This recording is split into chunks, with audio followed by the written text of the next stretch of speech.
Et Frédéric, ce matin, l'actualité, c'est le retour d'Isabelle Adjani. Oui, l'actualité culturelle du jour, en effet. Isabelle Adjani, dont la rareté dans la presse fait toute la valeur, vous la découvrirez ce matin en couverture du Figaro pour un film de Romain Gavras, le fils de Costa Gavras.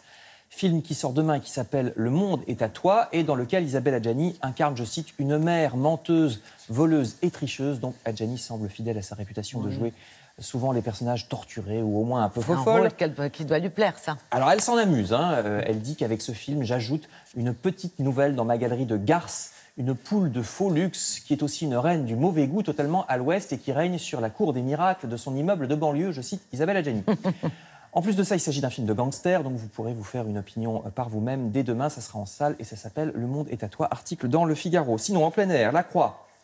La Croix vous propose d'admirer le patrimoine que sont nos églises, par exemple ici à Metz, en Moselle, où se déroule le festival Constellation jusqu'à mi-septembre. Il y a donc le soir des projections sur la façade de la cathédrale, comme vous voyez sur la photo, mais aussi en journée un parcours d'œuvres d'art en extérieur, plusieurs événements dans les églises. Alors, ce n'est pas forcément religieux. Il y a des projections d'images pieuses, de symboles religieux ou bien des variations sur le thème des vitraux. Mais d'un autre côté, il y a aussi des œuvres monumentales en acier totalement abstraites qui sont disséminées dans les rues de la ville de Metz. Toute la liste dans cet article de La Croix. Après tout ça, vous aurez sans doute une petite faim, ce qui m'amène à cette page du Parisien sur une initiative très intéressante. Un restaurant parisien fonctionne en binôme avec cette cultivatrice bio que vous voyez sur la photo. Le terrain agricole se trouve en Seine-et-Marne, pas moins de 130 espèces de fruits et légumes sur 3,5 hectares. 130.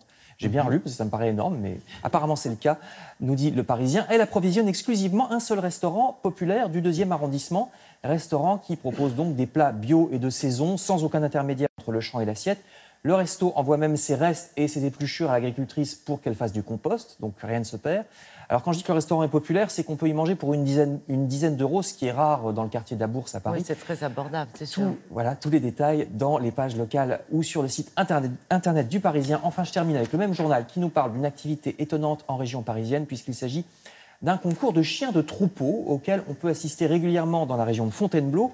Le monsieur que vous voyez ici est pourtant un ancien professeur de lettres, donc rien à voir, mais déjà à l'époque, il adorait les chiens de berger et une fois retraité, il finit carrément avec une ferme et des moutons en Seine-et-Marne. Donc, d'où les chiens de berger. Oui, les chiens doivent mener un troupeau d'une trentaine de moutons lors des épreuves. Le championnat de France a eu lieu le week-end dernier à Carex.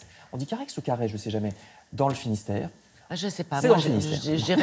Voilà, on va dire c'est dans le Finistère, mais je dirais Carex. Mais... C'est ce que nous apprend le Télégramme de Brest. Et vous voyez que c'est un border collie originaire du Tarn et prénommé Loustal du Mistral Margetal. Donc je suppose que c'est un chien avec un impeccable pédigré. Ce chien qui a remporté donc la médaille des championnats de France. Très bien. On lui a mis autour du cou, j'espère, la médaille. Je pense, oui, ça oui, c'est la moindre des choses. Merci beaucoup.